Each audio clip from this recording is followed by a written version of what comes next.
Fairy tale or folklore.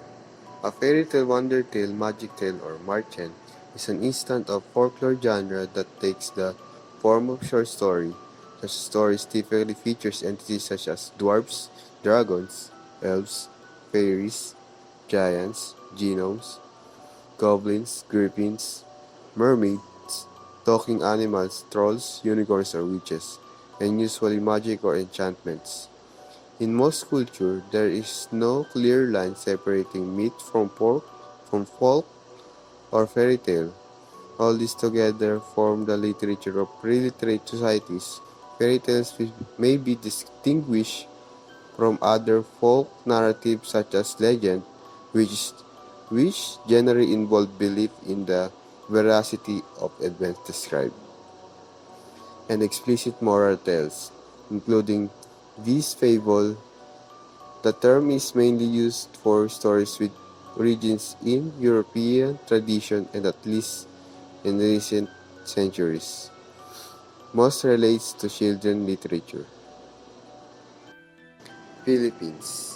The turtle and the monkey, ang pagong at ang matching, or si pagong at si matching, also known as the monkey and the turtle, is a Philippine fable. It involves the tortoise outwitting a monkey over a banana tree. The story was popularized by Jose Rizal, who made the publications of the story in English in the July 1889 issue of Trubner's Oriental Record in England, which is considered to be the formal beginning of Philippine children's literature. The moral lesson of this story is, don't be selfish, be kind to your friends, and be contented what you have. The origin of story can be traced to the Ilocano, which is linked to Indian arts. The Ilocano version of the story offers an explanation on why monkeys don't eat meat. Version of the story has a common theme of weaker but cunning character, the tortoise or turtle, winning over stronger adversary, the monkey. Italian. Little Riding Hood is a French fairy tale for young children about a young girl and a wolf.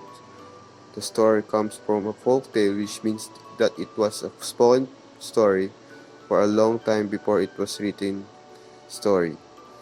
It was first written down in the late 1600s by Charles Perrault. The best known version is Rotkäppchen by the Brothers Grimm and dates from 19th century.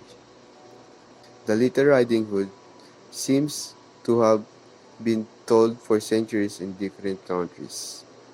Under different names in France, the story has been told for at least 700 years in Italy. There are several versions. One is called The First Grandmother. There is also a story from China which is like this, called The Grandmother Tiger. In old versions of the story, the wolf is sometimes terrible monster or werewolf. In one version of the story, the wolf gives the girl some food to eat. It is part of the body of her grandmother. The wolf tells the girl to throw all her clothes in the fire and get into the bed. She says that she needs to use the toilet first. The wolf ties her with a long string so that she cannot run away without him knowing. But the girl puts the rope around something else and escapes. The moral lesson of this story is, children, especially attractive, well-bred young ladies, should never talk to strangers, for if they should so, they may well provide dinner for a wolf. I say wolf, but there are various kinds of wolves. There are also those who are charming, quiet, polite, unassuming, complacent, and sweet, who pursue young women, a home in the street, and unfortunately, it is these gentle wolves who are the most dangerous one of all. The story has been changed many times in the centuries. following its publication. It is a little different from the way that the brothers Grimm tell it in their version. French, Cinderella or the Little Glass Slipper. It is a folk tale embodying a myth element of unjust oppression and triumphant reward. Thousands of variants are known throughout the world. The title is a young woman living in the unfortunate circumstances that are suddenly changed to remarkable fortune. This story's moral lesson is having courage and believing in oneself even in times of adversity, and how good people are rewarded for their goodness. Although the story's titles and main characters' name change in different language, in English language folklore, Cinderella is the archetypal name. The word Cinderella has by analogy come to mean one whose attributes were unrecognized, or one who unexpectedly achieves recognition or success after a period of obscurity and neglect.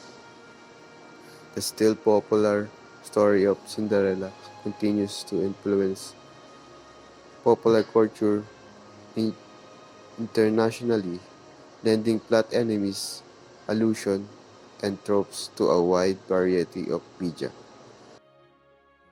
Middle East 1001 Night is a collection of Middle Eastern folktales compiled in Arabic during the Islamic Golden Age. It is often known in English as the Arabian Nights from the first English language edition, which rendered the title as the Arabian Nights Entertainment.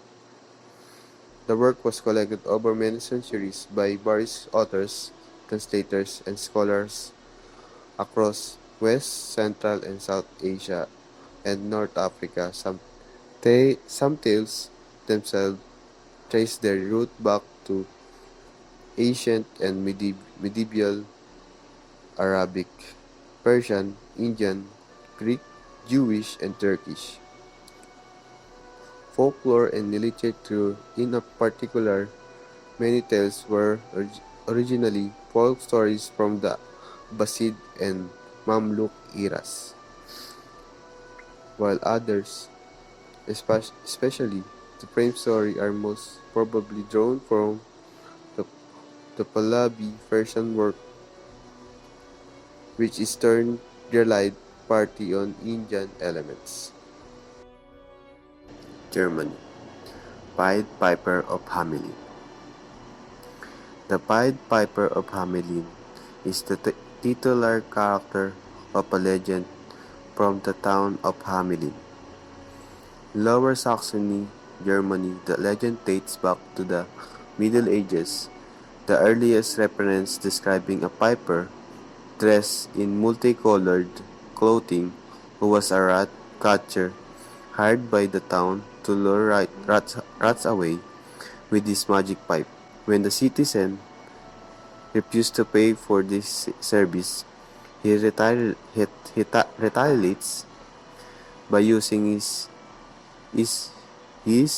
instruments' magical power on their children, leading them away as he had the rats. This version of the story spread as folklore and has appeared in the writings of Johann Wolfgang von Goethe, the Brothers Grimm, and Robert Browning, among others. The lesson that had been seen in the story is, if we promise them, let us keep our promise. There are many contradictory theories about the Pied Piper Perry. Some suggest he was a symbol of hope to the people of Hamelin, which has been attacked by plague. He drove the rats from Hamelin, saving the people from the epidemic.